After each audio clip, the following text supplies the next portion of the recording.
How's that? Work? Perfect. Hear ye, hear ye. All right. In accordance with the applicable statutes of the state of Illinois and ordinances of the city of Prospect Heights, notice is hereby given that the workshop meeting of the mayor and the city council of the city of Prospect Heights will be held on Monday, January 13th at 6:30 PM, at which it is time now, in the council chambers, Prospect Heights City Hall, 8 North Elmhurst Road, Prospect Heights, Illinois. Mayor Nicholas J. Helmer presiding. This meeting will be recorded and televised on the following cable channels: Comcast and WOW Channel 17 and AT&T UVerse Channel 99. Attendees who wish to speak on agenda or non-agenda items may fill out a request to speak form and submit it to the city clerk. And the forms are here, right? That's right, the form is Good. at the end of the So desk. anyone want to do that, get your forms now. Thank you. That's a great job. Richard, can you do that again next 10 times? Every week. And I'm so happy tonight because I haven't seen anybody for 4 weeks. Here we have a crowd here, and all kinds of good news here. So I'm pleased. Thank you for coming.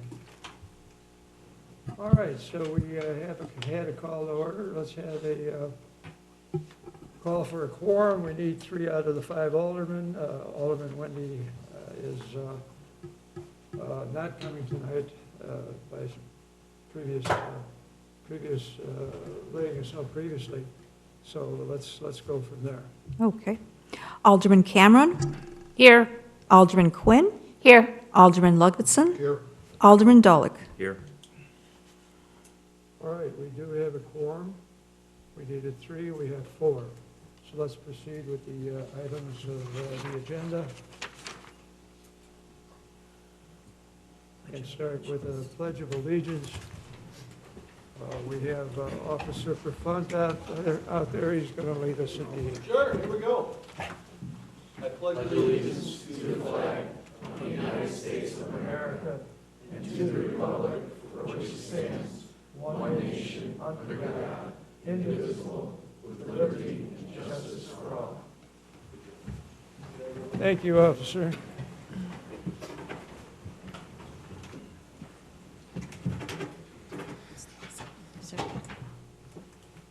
Okay, and we have our minutes for approval.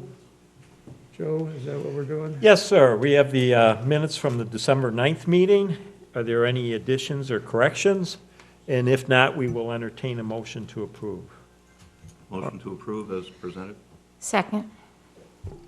We have a motion, we have a second. Can we do a voice, or you want to go You roll voice. roll call? Please. Alderman Cameron. Aye. Alderman Quinn. Aye.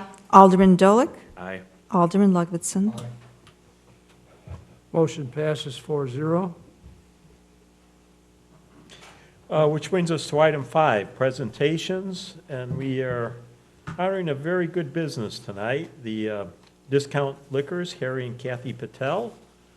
And they're here tonight, very well in the front row. So would you kindly come up to the podium here?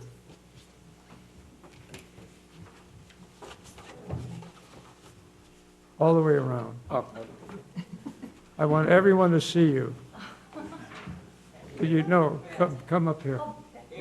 Yeah, thank you. And our city clerk is going to read this.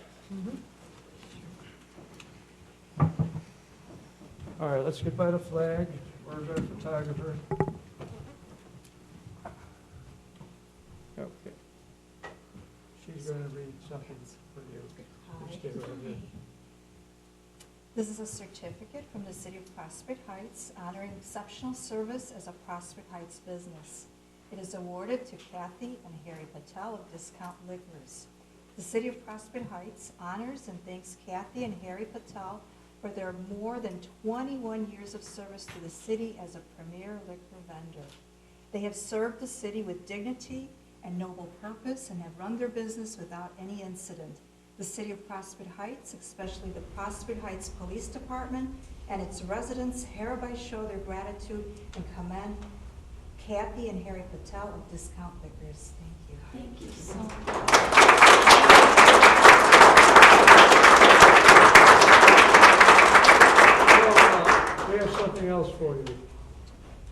like to present you with the key to the city.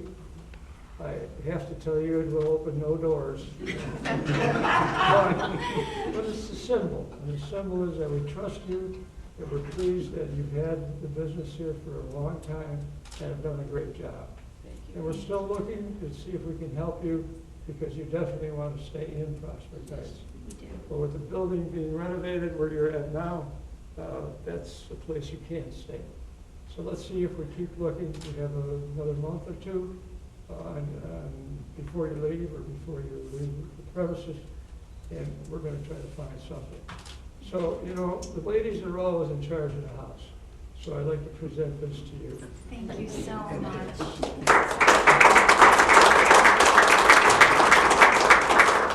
And then the other thing I have is what's called a challenge card. And I, the city council, police department, challenge you to continue in the way you run your business and any new business you bring to town. We will be there to help you. Thank you. So I'd like to leave this with you, Thank you. okay? Thank you. Thank you so much. All right, one quick picture, we'll go. That was fun. Thank you. Thank you.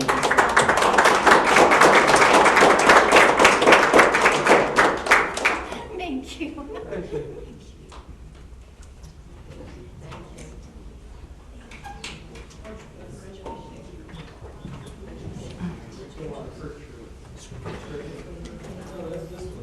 Mr. Mayor, the next presentation we have tonight is a very honorable one. It's a presentation of Life-Saving Award to Officer Mitch Weber.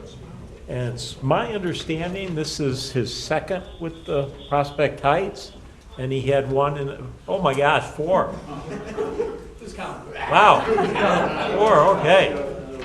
With Michael Jordan of Life-Saving. Yes. So, good evening, all. I didn't have to call Mitch up. He's no stranger to this one. So we're here to present the Life Saving Award to Officer Mitch Weber. Whereas it is understood that excellent police work is done routinely by good officer and civilian employees, let it be known that the above-named officer displayed initiative and alertness decidedly in excess of the norm in this particular instance by responding to the aid of another person facing imminent death and assisting in saving a life by, whereas on December 10, 2019, Officer Mitch Weber was leaving the Rolling Meadows Courthouse as Cook County Sheriff's deputies were attempting to assist an individual experiencing a medical emergency. Officer Weber recognized the signs of cardiac arrest and initiated CPR. Officer Weber guided and worked alongside the deputies to continue life-saving procedures until paramedics arrived and took over. The victim was transferred to the hospital for further treatment. Notification was eventually received that the victim survived and was recovering. Thanks to Officer Weber's training and quick response, a man's life was saved and he was able to spend the holidays with family and friends. Therefore, based on the awards and commendations program of the Prospect Heights Police Department, I am pleased to present you with the Prospect Heights Police Department's Life Saving Award.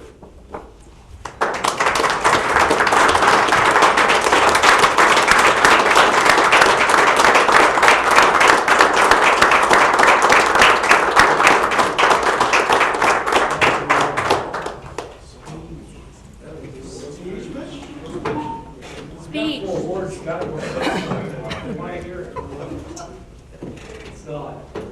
Fire department helped me. I wasn't alone. I wasn't alone. And God put me in the right place at the right time, and the glory goes to Him. Thank you. Amen. Wow. Thank you. Well done.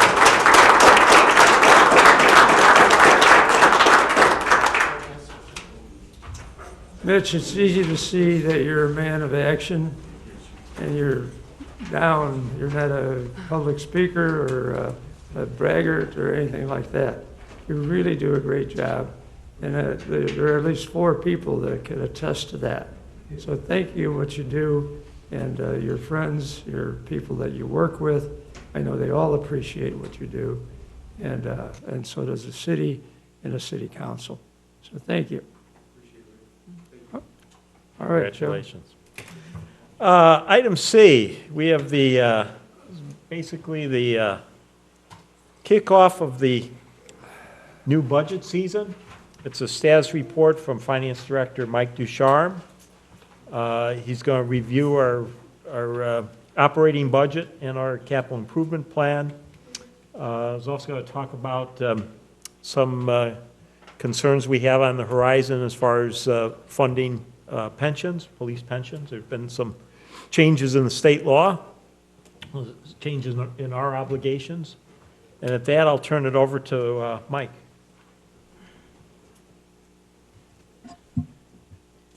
In your packet this evening, you have three individual items from myself. As Joe said, to the kickoff to the budget season. The first one is a 7-month budget review, which pretty much takes us from the budget that we passed up through November 30th. And I go in and take a look at all of the budget and budgeted revenue and expenditure accounts in each of the funds to try and determine those that are performing above what we anticipated, or to define those accounts where we're performing less than expected.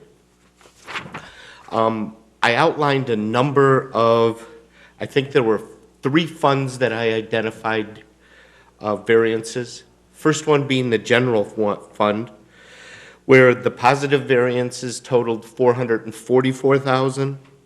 The negative variances totaled $300,000, providing a net positive number for the general fund based on our budget projections of $144,000. The positive variance in the motor fuel tax fund was $155,000 and $50,000 in the tourism fund. The money in the positive variance in the tourism fund is coming from hotel tax that is running higher than we had anticipated at this time. In the motor fuel tax, it is due to the fact that we're now receiving the second allotment from the state of Illinois. We would expect that to continue based on their capital program, and that should generate us about $20,000 a month going forward. Based on 7 months, it's $140,000, and I would not expect that number to change a lot going forward. In the general fund, there are a variety of positive variances as well as negative variances, and I've outlined them in the memo, and if there are any questions, I'll be more than happy to talk about them.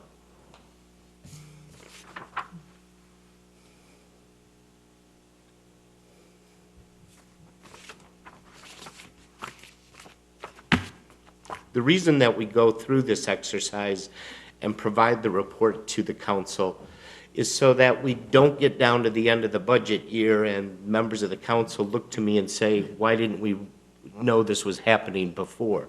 So it's a good exercise to go through, whether it be 6 months, 7 months into the fiscal year, just to provide you that update midway through the budget year.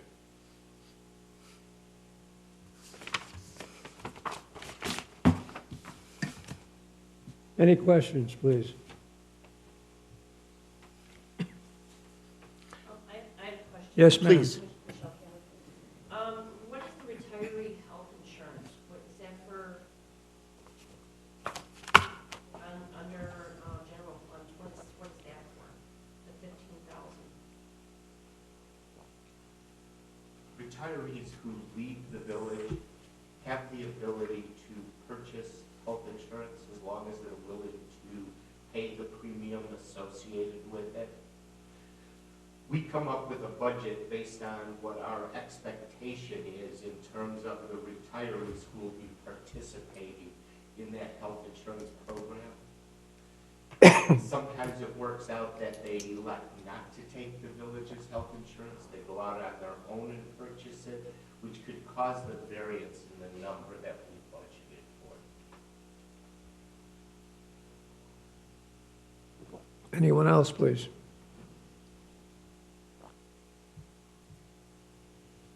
All right, Michael, you did a great job. There's no questions. Second item, The analysis of our 5-year capital program as of 11/30/19. Michael, I think that microphone thing is heading your way, so turn it on. Sorry, the light went out on me. I thought maybe I got turned off or something. You're good. The analysis of our 5-year capital program. What this is intended to show is we took the capital improvement program that was approved along with the budget back in the spring of this year. We had the numbers updated based on the current numbers provided by the engineer for improvements that we were looking at going forward. And we took his revised numbers, dumped them into the analysis or the 5-year program that had already been adopted to provide the council with some insight as to, number one, the amount of capital improvement money currently available, based on the plan that was approved and shown to you, if we plug the numbers in, how long the available funds will last. And currently, we're showing that based on the program that's been put together, that we will start to run out of capital project or capital improvement monies in the 21-22 budget year. We have provided the updated numbers in the program to you. The numbers going forward as we go through the budget this year may change slightly, but not necessarily for the large programs that we've already adjusted for, just based on maybe some of the budget needs from the department. But it is a good way for us to show, number one, how long those funds will last, based on the program that's been approved for 5 years, the deficits we're looking at in the outward years. And I want to stress the fact that this is being brought to you for informational purposes. By no means are these final numbers. There may be revenues that come in, there may be transfers that will be made going forward that will reduce the deficit in some of those outer years. But I think at this point in time, it provides you with a snapshot to give you an idea based on what we're looking at as to where we are.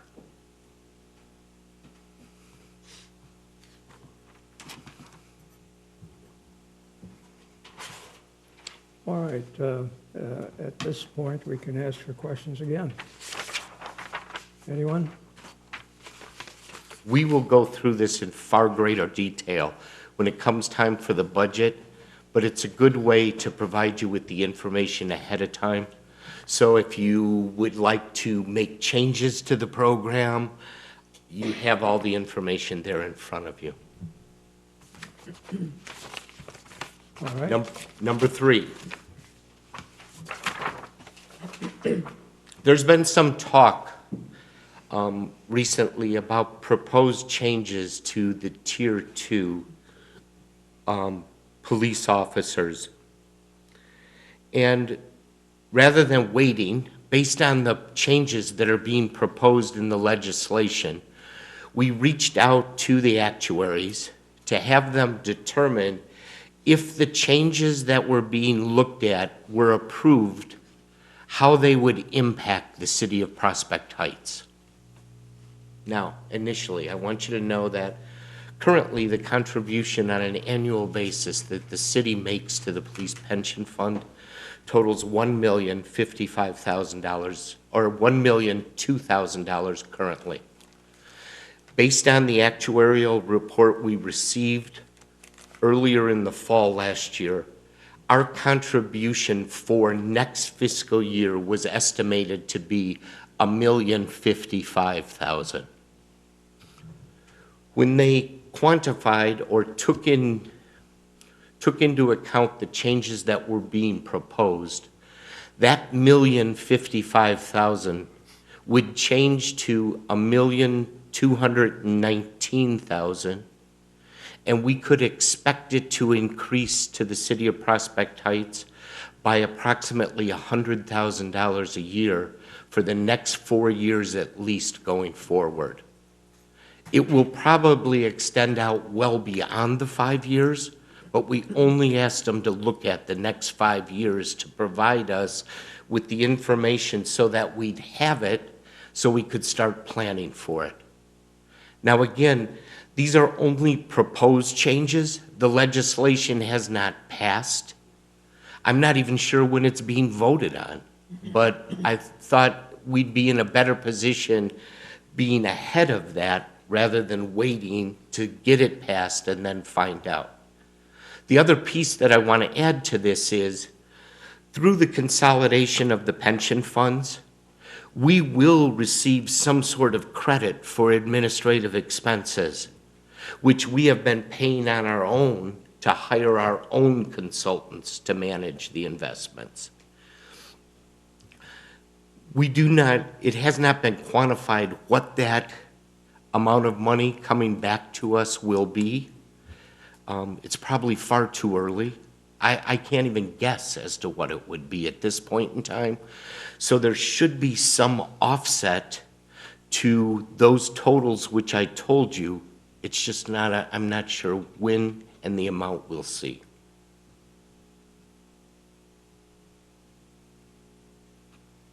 I know it's a lot of information, but at least something to think about. If a question comes up and you're thinking about it, email me, call me. I'll be more than happy to, if I don't have the answer, to get it or to at least talk about it with you. The neutral, and then again, the ground. The last piece I have, which was not listed on the memo, is right before Christmas, and Alderman Ludvigson, I think you had raised the question before. You had asked me what was happening with the ASAVAR audit. Right before Christmas, I received 3 separate notifications from ASAVAR informing me that with the AT&T franchise fees, they had settled on an amount of $5,409 related to franchise fees that they found that had not been paid. With Commonwealth Edison, they had come back with an amount of $15,551.71, which is a combination of unpaid tax, which is about $13,400, penalties and interest, penalties of $674, and interest of $1,392. The last one they informed me with was related to Comcast and their franchise fees. And the amount of that they're asking us to sign off on in order to allow it to be paid is $16,489.90. So in a very short period of time, I'm sure all 3 of these took considerable time on ASAVAR's account to define the accounts, to go back to the utilities and provide a payment request on our behalf. And that's what they've done. I would ask, the one that I need to respond to is the one related to Comcast, which they need me to sign off that it is okay to go ahead and pay the $16,489.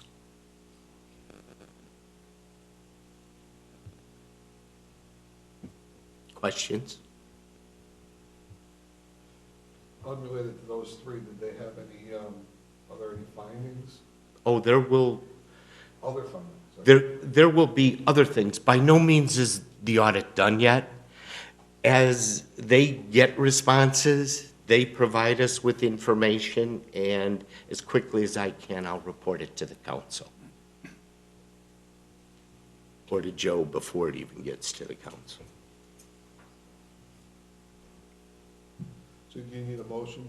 You Well- could have a motion to approve you to settle that amount? The first 2 have already been, one's been paid, one's in process of being paid. For Comcast, I need to sign the letter saying that we will accept that as payment.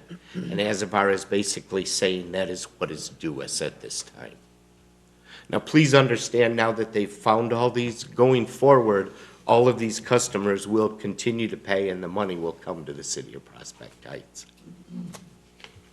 If I may, Mayor? Yes, please. Mike, is this are these settlements essentially? Is that how would you characterize them, or? Kevin, if I could Sure. provide you with this, and you tell me what they consider.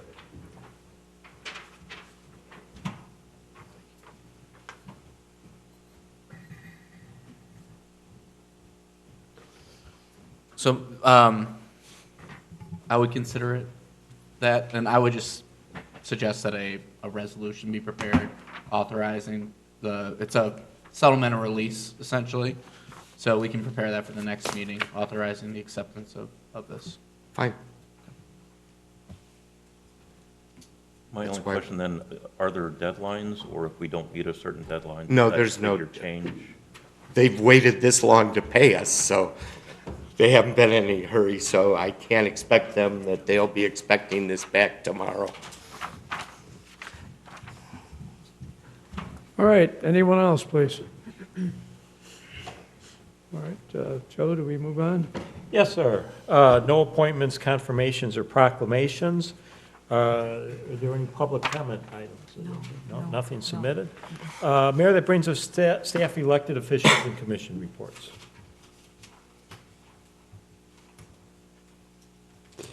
And let's do this. We'll start with Michael, who's already given his report. We're good there.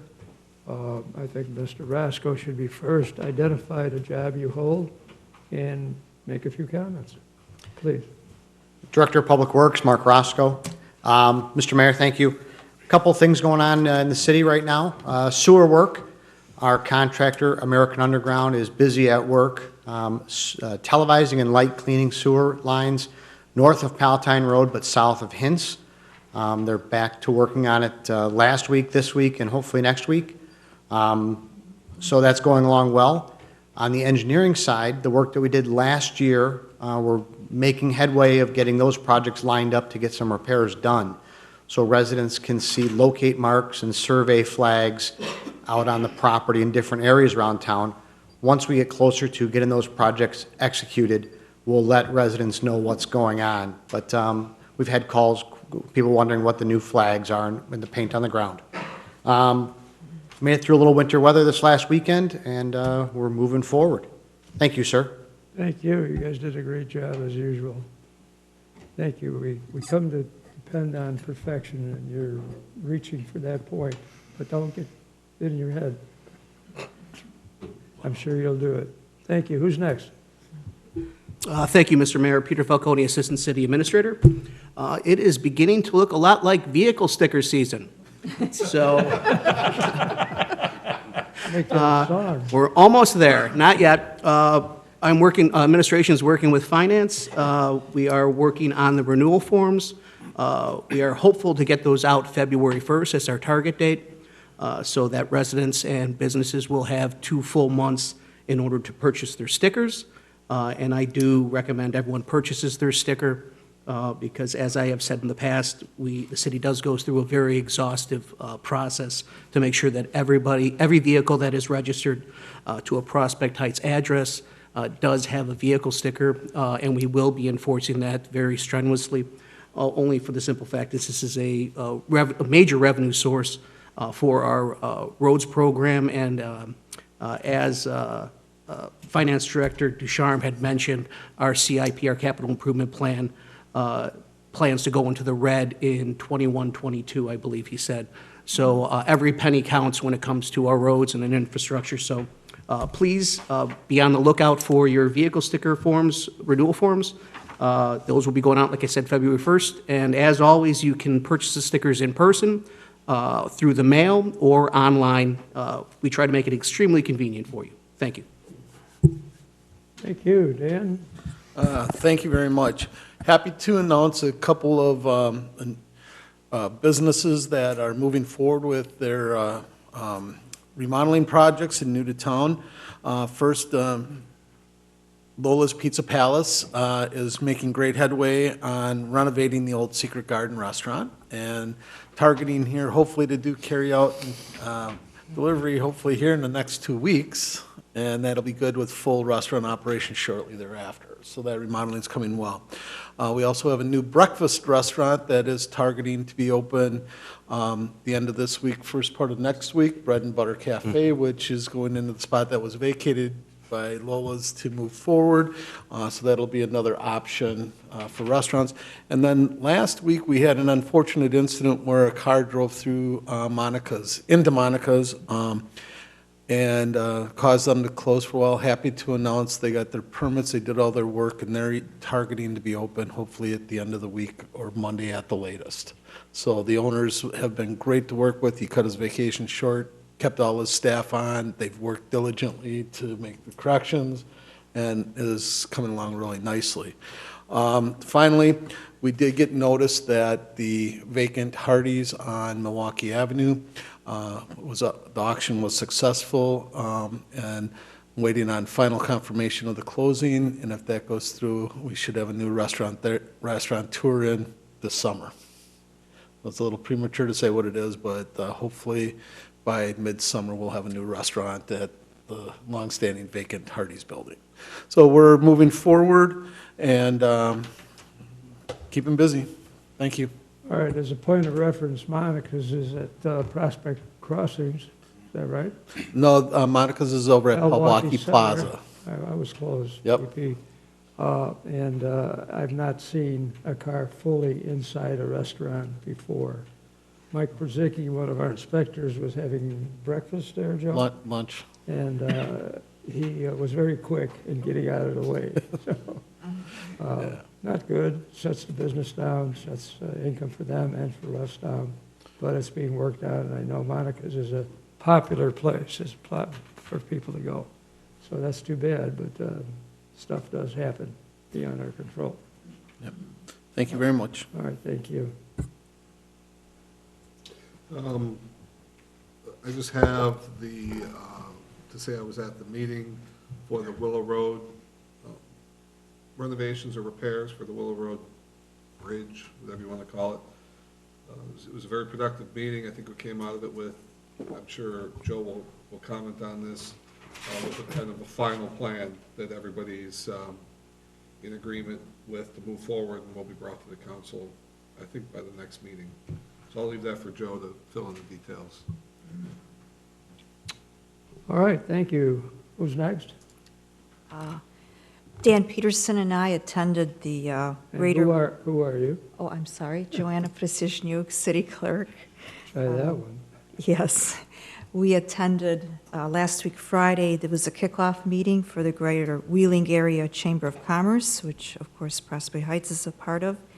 And we enjoyed listening and participating in their, it's like a kickoff meeting for the year, what their plans are, because we have a new person helping to coordinate all the activities there. So please visit their website. They'll be updating all kinds of links, and they're working on a new logo due to the fact that they changed their name. So I will be updating you on the coming weeks. Good, thank you. You're welcome. Mr. Mayor, just to follow up on what Alderman Ludvigsen said about last week's ad hoc Willow Road Committee meeting, we will be presenting to the full council at the January 27th meeting the committee's recommendation. And City Engineer Pat Glenn will be here as well. That'd be a good time for him if there's any questions about the project. For background, some of the new members, this is a project we've been working on for several years now in partnership with Metropolitan Water Reclamation District and Cook County Department of Transportation and Highways. As everyone knows, this is an area that is prone to consistent flooding. Willow Road, Owen Street. The committee has worked on really worked on a recommendation for almost a year now. We had meetings where a number of residents came out. We will be sending notices out to the residents, the neighborhood residents, people in the area. But what we're looking at is a 3.5-foot elevation increase to Willow. That will provide storm hardening, so that will reduce the number of times that street is shut down. The early meetings we had, there were a number of people that came out from Hillcrest, and for various reasons, including aesthetics, construction disruption, landscaping, a number of other items, they overwhelmingly did not want any change to Hillcrest. So we're taking Hillcrest off the list. There will be no work done there.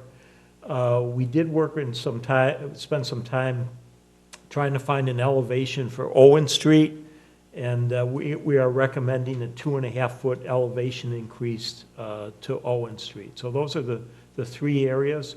Additionally, also at the January 27th meeting, the Natural Resources Commission will be submitting their work plan to the council for authorization to do work in the public lands around Hillcrest. We had from a few years ago the Hay report that looked at the environmental impact of shoreline erosion, the facility of geese to enter the lake, and the sediments that comes from their excrement. So the NRC is trying to look at a holistic approach to naturally address some of these issues that the lake is having. As council's aware, there have been a few reports very much concerned about over time the level of the lake. We're dealing with shoreline erosion, we're dealing with sedimentation from goose droppings, from the plants that die and then stay at the bottom of the lake. So over time, we're having some challenges with the lake, and that's one of the things that the NRC is going to propose to how some things can be addressed naturally. The last item I have for report is unfortunately this year the traditional date of the airport rock and run, the runway, the running music and fireworks festival, as well as the annual block party, which follows. One is the Saturday before Thanksgiving, that's the airport event, and then the block party has traditionally been the Saturday after Father's Day. Those dates coincide. The airport date cannot be moved. That works through FAA. There's a number of clearances with that. The block party, if we do that, it's going to be costly, and we're already pretty much at the budget limit that we have. The administrator's recommendation is to go forward and hold them both on the same event this year. In future years, we'll work for better coordination, but this is where we're at now. There's some challenges because to book these things, there's a limited period where all these bands are available. And they're booked months in advance, so you don't get the good bands. And they also have no cancellation clauses. So to move it would be very challenging. The main concern that we had was with police, public safety. I spoke with Chief Zalaki. A great amount of police resources go to the Rock and Runway event. That has a big crowd. The block party event is a very mild-mannered crowd.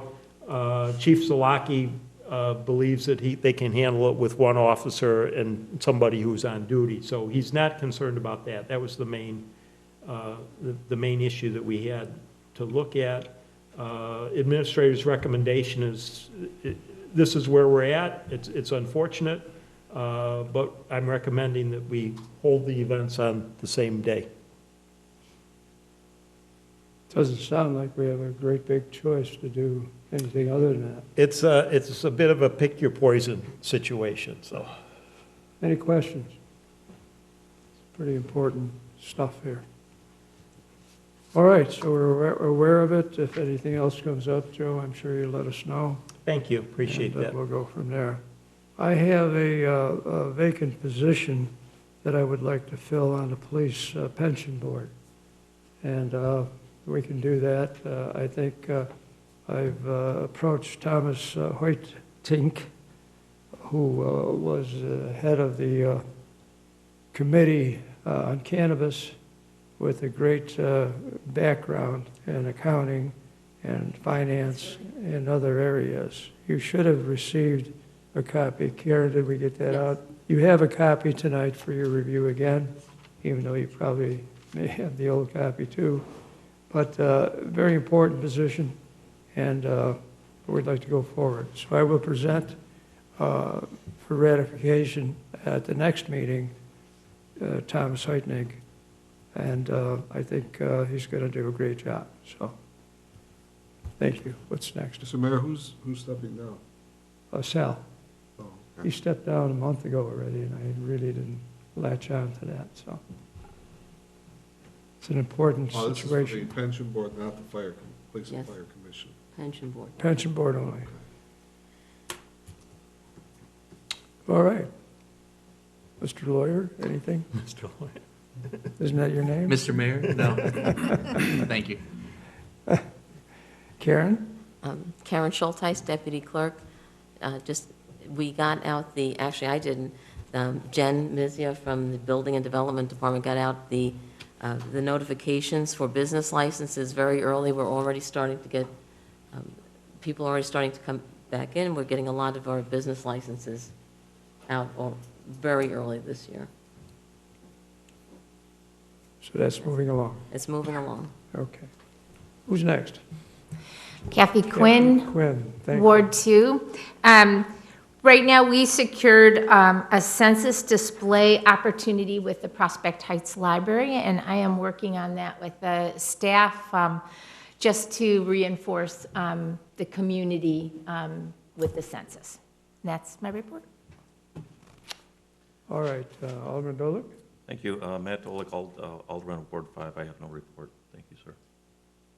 Alderman Cameron? Shel Cameron, Ward 1. I don't have anything to report, but I hope everyone had a wonderful holiday and Happy New Year. Thank you. We have the chief at the end of the row here, and we have one other one coming back in. So come on in, sir. Deputy Chief Mark Porlier. Thank you. Mayor's really nothing significant, but I will mention the Girls Club that Officers Garza and Zitkus are leading is growing in popularity. There are about 14 girls in the club now, and soon to be about 20, they estimate. So they took the girls to the airport last month. They all had a good time. I think they're going to visit the fire department, if not mistaken, sometime this month.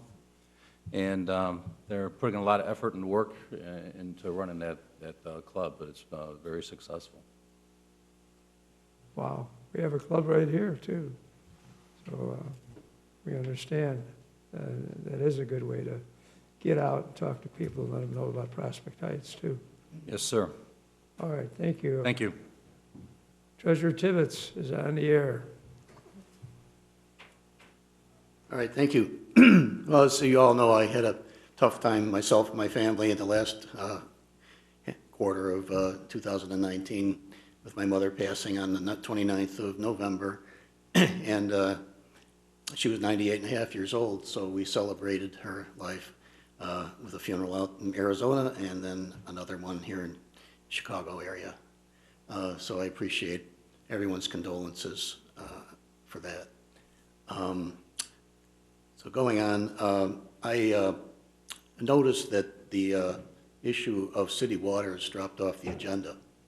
And I don't know why, really, because in my opinion, it's one of the largest problems that the city faces, has faced for 40 years.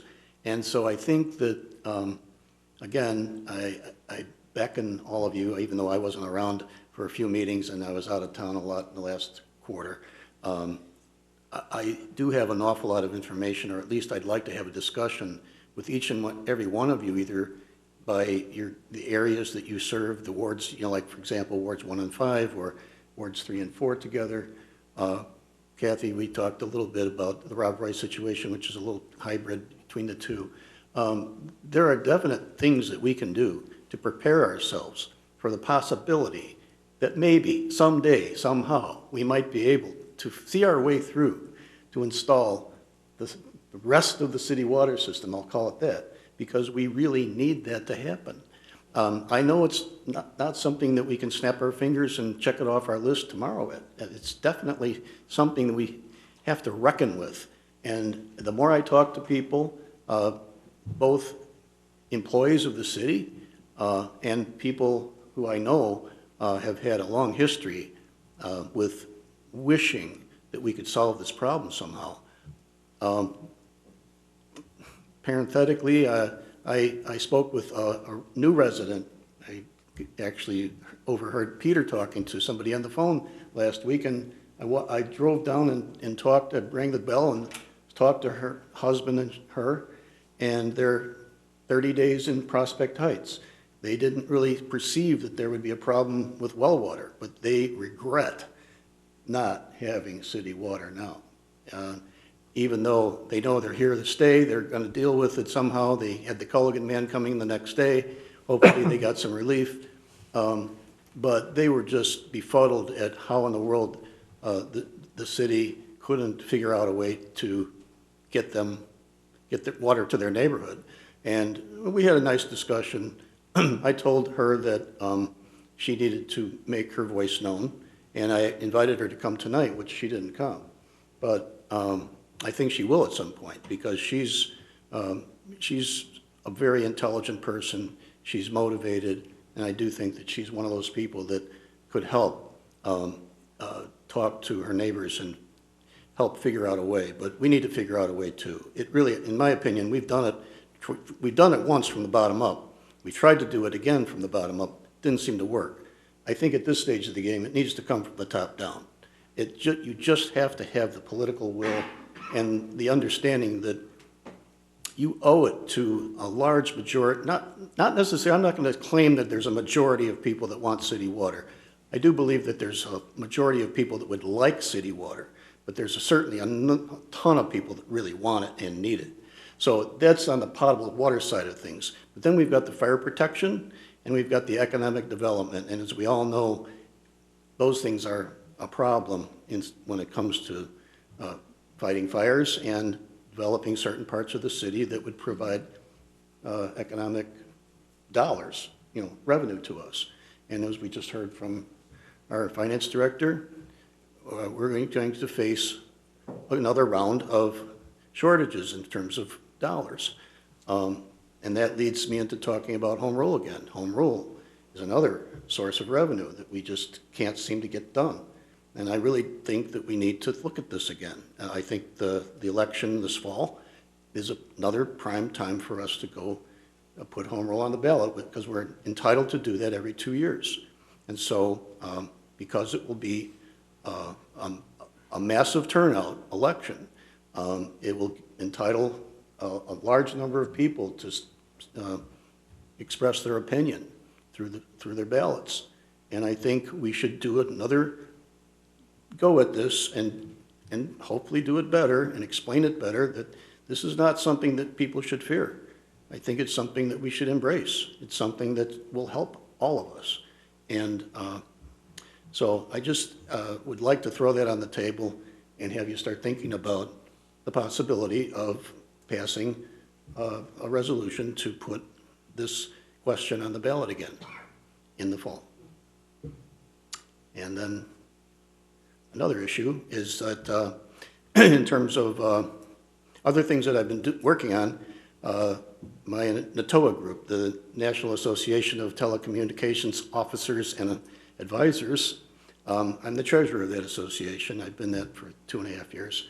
And one of the problems I found, of course, I'm always the one to be the bearer of bad news, but they were out of compliance with the IRS for several years. And we wrestled with this problem for about 1.5 years. And because they hadn't been filing their forms with the IRS for tax exemption. And the question was, well, do we try to plead stupidity or ignorance, or what do we plead with them? Or do we just bite the bullet and admit that we screwed up and we are now a not-for-profit taxable corporation and file income tax returns? And so the decision was made to do that. And so I put together the books for 8 years, and we put together tax returns for the state and federal government, 16 returns, and we managed to get the state returns filed prior to November 15th, which was the deadline for amnesty with the state of Illinois. And so I filed them on the 14th of November, and allegedly, we won't have to pay any interest or penalties on those taxes. But the federal government's a different issue. We're just hoping, keeping our fingers crossed that they aren't going to hurt us too bad, but we have yet to hear from them. So that's another thing that I've been working on. I haven't spoken much about NATOA, but it is a group that pays attention to all things having to do with communications, whether it be cable communications or cell phone communications, et cetera. So something I'll bring up again some other time. And finally, AV. AV is something we got our 6 cameras going last summer. We've got them going so that they're functioning, but there's still a little bit more work to be done. And so we'll try to finish that up in the next month or so. And also, I would like to have a conversation with people that either Public Works, I guess, Dan, I don't know if you'd be involved in this as well, but I really do think that this room needs some acoustical treatment. And it's been on my agenda for ever since the building was built. It's something that isn't, it's not killing us, obviously, but it is something that affects us. So I think doing some acoustic treatment to this room would be noticeable and not terribly expensive. So it's something that's been on my back, what am I trying to say? In the back of my mind for a long time, and it's something that I think that we need to address. So I won't carry on any longer. I appreciate your attention. Thank you. Thank you. Anyone that did not get their turn? Everyone did, I presume? All right, let's move on, Joe. No consent or old business items. For new business, we have item 11A is a staff memo and resolution approving a collection agency contract with Municipal Collection Services Incorporated. Very briefly, the key difference is it's a 5% decrease in collection service costs. And they're a very reputable firm. They have a number of municipal clients. So that's before the council tonight. All right, and there is a collection agency contracted that serves us now, right? Yes, sir. So we would have to terminate that contract? Correct. All right, any questions on that? 5% could be a big number if certainly we increase our collection efforts. Yeah, I think the service that we've used, they've done a very good job, and we've had them several years, I believe. All right, next. Item B is... I'm sorry. Oh, sorry. This is the first reading, isn't it? It's a resolution. A resolution, okay, so we need a motion to approve this resolution. So moved. All right, we have, what about a second, please? Second? We do have a second. Any other discussion or comments? If not, roll call, please.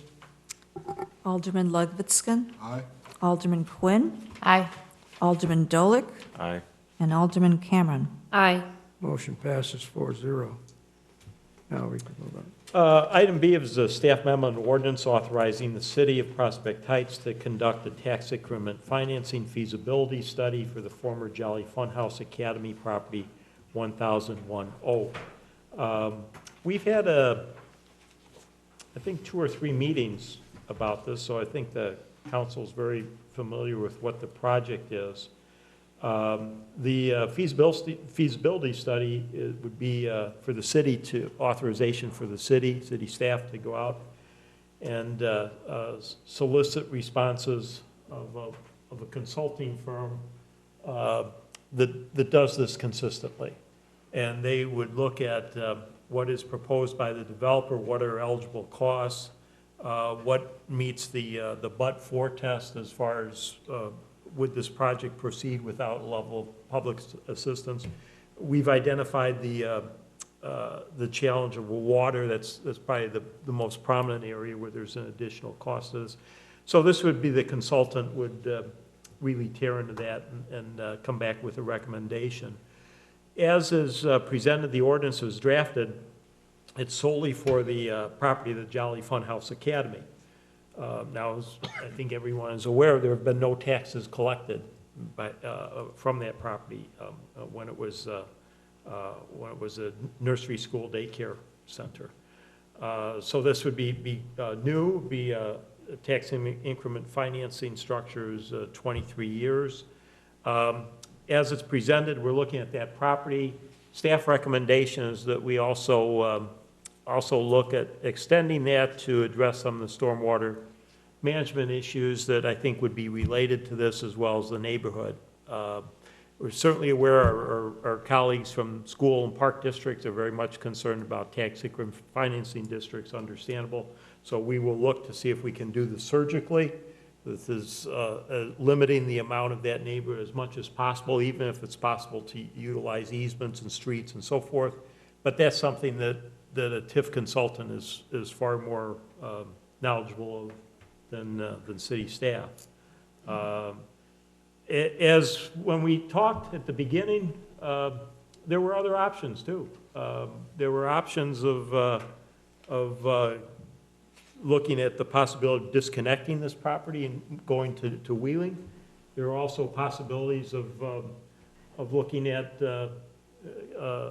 continuing development for single-family homes, which would be probably about 6 homes, I think we estimated, which is a far less investment in the city, far less equalized assessed valuation ultimately for all districts. So that was a possibility. So there were other routes to this too. Certainly the staff recommendation is to try to maximize equalized assessed valuation. And the city collects very minimal, just a small portion for pension. So I think that's important to know. So that's the item before us tonight. This would enable, as I mentioned, the next step is for a consultant to review the proposal, review what is presented by the developer, review the issue of could this be expanded to address other public improvement needs, not necessarily city needs. That park could use some help too. There are drainage issues at that park. It's a level investment opportunity that might not be there otherwise. So I don't know if there are any questions, but that's, Joe, if we hire someone to study this, he will charge a fee. Yes, sir. But the fee is recoverable from the TIF funds. Right, and that goes back to the inducement resolution, I believe might have been our last meeting, which recognized that there are certain soft costs, consulting fees, legal fee issues, things that can be recaptured. Yes, sir. Right. You said it all. Any questions, please? Yeah, it's just a couple. One is a comment. What is the EAV on that property right now? It's 0? Correct. So there is no EAV. Nobody's losing anything by TIFing this in the first place. Right. Correct. And I think that's something that we have to really make sure people know, because TIFs are complex and people don't really understand them, but there's no district that's going to be hurt when this is TIF now. If it was to stay the way it is, nobody gets anything. The schools, anybody, so. And that's also, moving forward, we have had, I believe, Dan, at least 2 inquiries of churches. Yes, we've had a Montessori school and 2 churches express interest. The other thing too is, and this is probably more for Kevin, there were a lot of items that were discussed, including the water, the roads, and whatnot within the space itself, within the boundaries of the project. Does that all have to be worked out simultaneously with the TIF to decide what we're doing with that before? No, as long as the TIF is established and you're conducting projects within the TIF boundaries, you don't have to decide in the beginning exactly which project she'd like to do with the Well, I TIF mean, just in revenues. general, when they talk about the water system and how that's gonna work, who owns it, who operates it, there's gonna be some other things that, like the street that comes into the, site, is that, it's really not a street right now, is that part of the project, is it gonna be part of the, so there's a lot of things I think that need to be worked out ahead of time, so there's no I think the more pre-planning you can do and the more details you can lock down, it's gonna make the decision that the city ultimately makes regarding the establishment of a TIF and the consultant's work, frankly, easier. So, obviously, there's gonna be changes over the lifetime of the project, but those details the more you can work them out, the better the better off you are. Because some of those things would be, and Joe just brought it up, whether the park district does that work or whether the city does it, and it gives it, you know, maybe the park district doesn't own the property. I mean, there's a lot of things to think about at first, and then we give it to the park district after we make improvements to it. I mean, I think there's a lot of things that have to go on that plate as far as things that haven't even been thought of yet, because it is so heavy and it is there's a lot of things that could be done on that property with the TIF. And that certainly would be the goal, to plan as much as possible so we don't have to go back and amend it at a later date. Because I don't want them to feel like Right. we're coming back on them. No. Well, that's not what we agreed to. Right now, we've agreed to nothing. I mean, as far as who's managing the water, who's gonna own it, how the streets are gonna come into the space, what's being done with the baseball field. I mean, it's shown as like one thing, but there's a lot of components to it. You know, it's not all owned by the project, by the city, by the park district. Is there gonna be a requirement for intergovernmental agreement with the park district, or is anything that happens with that prior to? I would assume so. Possibly. Yeah. Okay. All right, thank you. Because I think there's going to be elements within this that maybe even the city isn't part of. I think there might be something about shared parking between the developer and the park district, things like this. So even though this is a small, it's seemingly relatively a simpler TIF, there are complexities, so. Okay, and I would be willing to work if there's a committee put together on how to address those items up front, I'd like to be a part of that. And certainly it's our intention too, with our other primary local taxing districts, school district, library, park district, keep everybody informed.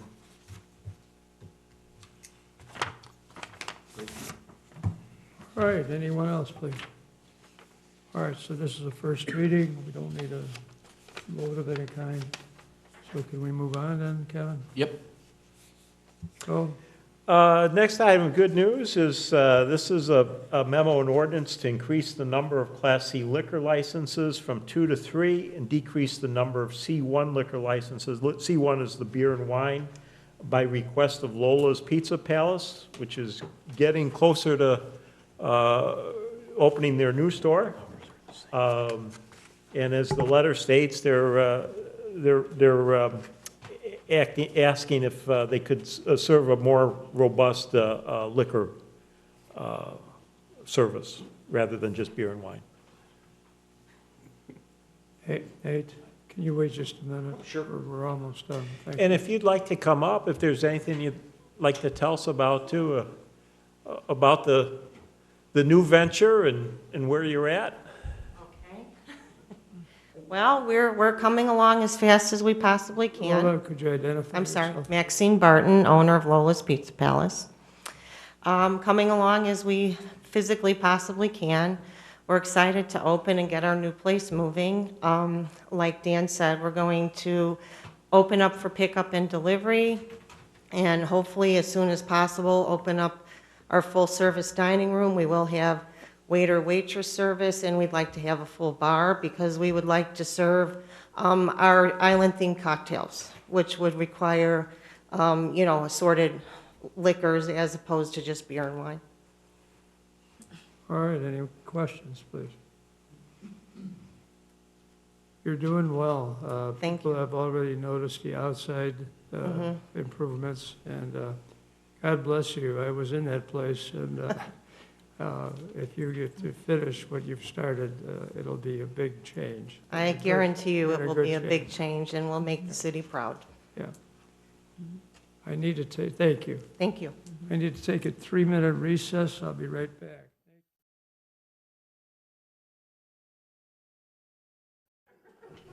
All right, we can go back in session. Joe, what's next? The next item is workshop items, and we have listed as 12A, liquor license code review, and B, 2020 census status report. Well, let's go to census status report. That's our biggest our concern, that it gets off the ground and it happens, so. Okay, and Peter, jump in here, because you're handling a lot of the work on this, but there's a few items to report tonight. This week, Thursday, we have a complete count committee meeting, and that's also where we start planning for the census block party that we're holding April 17th? 18th, sir. 18th, April 18th, River Trails Park.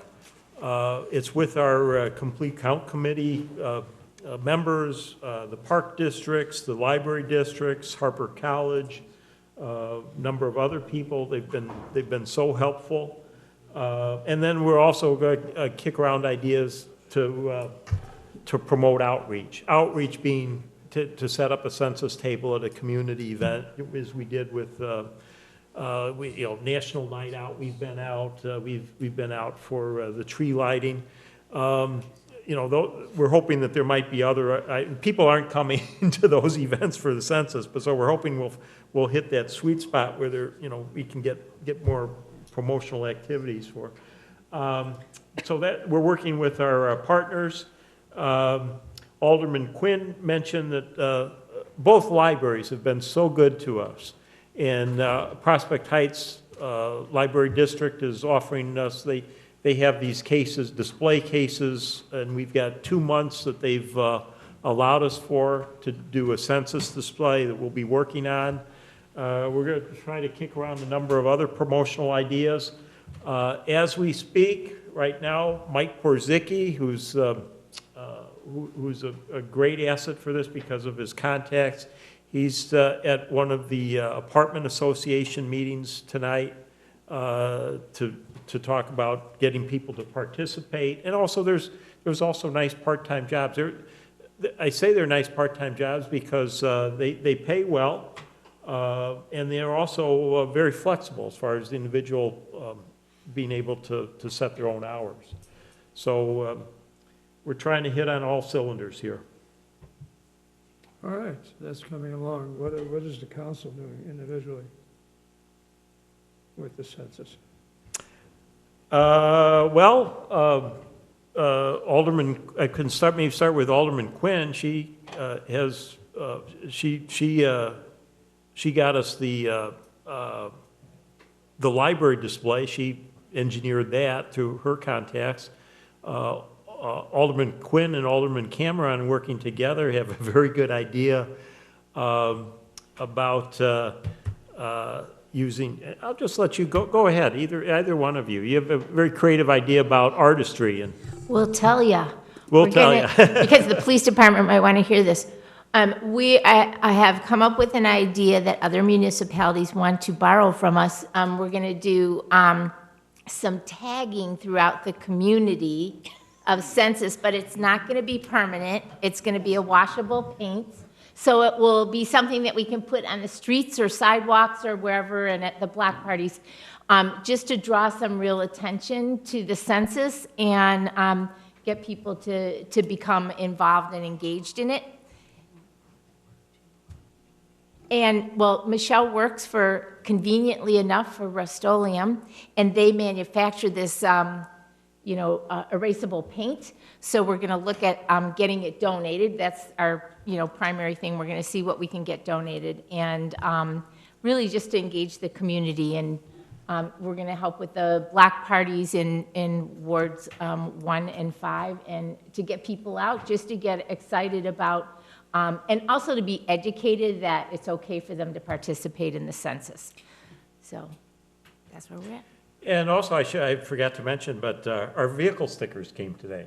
Oh. And the theme of that is, Peter, what's? Do we have it? Well, it's the design that the council had approved only a couple weeks ago, actually. We got the stickers rather quickly. It's our slogan, "Everyone Counts in Prospect Heights," promoting the Census 2020. So it's just kind of keeping the theme with what we're trying to promote, not only, and I know the block party is primarily targeting the east side of Prospect Heights, but something that encompasses the entire city, because we don't want any of our census tracts to go down like we've had in the past. We want, some of them are 87%, which is good, but we want to make sure that we're in the mid to high 90s if we can on all our census tracts, because everyone counts in Prospect Heights. All right. What's next? Liquor license code review. I have no comment on that. Until we see something that says we're not going to lose money by changing things, there are no problems out there. So why change something that doesn't need changing? And I'm not going to put it on the agenda anymore. Mr. Mayor? Yes, sir. I agree with you 100%, so we'll do it license by license. I don't mind that, that works for me. I mean, a good example is Lola's has no intention to stay open till 3 a.m., but that's what's on this next license. Right. All the other video small locations like that are midnight. I don't know why we keep having these. You know, it's like saying, well, why make it 20 miles an hour? Why not 45 or 50 on side streets? Nobody's going to speed. You can only do 20 miles an hour. It makes no sense to just open things up that don't have to be. So I agree with you. We could take it off and we'll just do it when it applies. We'll just, you know, if I can talk to the council and convince them that it doesn't make sense. If I can't, I can't. But that's what we'll do. I agree with you. All right, thank you. Joe? All right, that brings us to, Madam Clerk, the approval of the warrants. Thank you, Joe. The total warrant amount on the approval of warrants came to $474,239.43. Oh, I'm sorry, excuse me, I take that back. $293,967.65. I got ahead of here. The wire payments came out to, first, we have a January 3rd payroll posting of $162,123.59. And then the December Illinois Municipal Retirement Fund came to $18,148.19. And that brings us to the total warrant of $474,239.43. All right, we need a motion to approve as presented, the warrants. So moved.